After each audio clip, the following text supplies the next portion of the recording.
My grandfather has always been my hero. Ever since I started with Heritage Makers,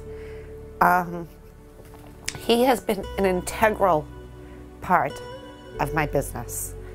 I have always told everybody his great life story about how when he was 9 years old, he put a pistol on his hip and had to sell bootleg whiskey to help support the family because his father had passed. And just all these really great things that I'm sure everybody's grandfather has done. My grandfather has always loved sunflowers. And on the first floor of his house is where he lived, and my mom lives in the upstairs apartment. And every year in the front garden, right in front of the kitchen window, she would plant sunflowers for him. And he loved sitting at the kitchen table and just moving the curtain aside and looking. This summer, he got really, really sick.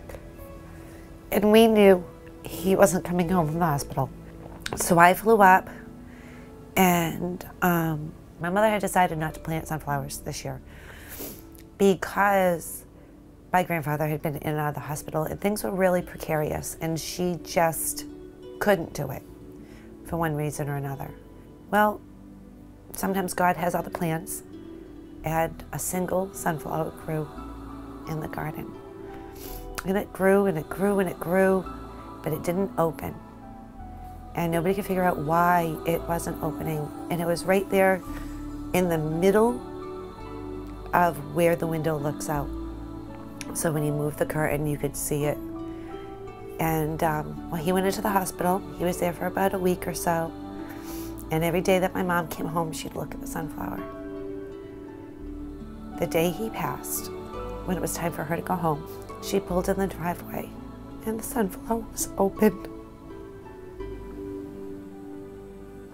So, being a heritage maker, I needed to acknowledge this story.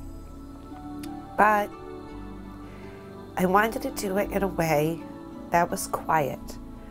My grandfather was not a storyteller. He was a very private person. And so what I did was, on one of our beautiful metal prints, after I got an amazing picture of a sunflower, I put that up, and it looks like the sunflower is reaching towards the sky, towards heaven. And his last name was Pino. So down the bottom, I put the Pinos for my grandmother to hang in the front hallway. So he's always with us.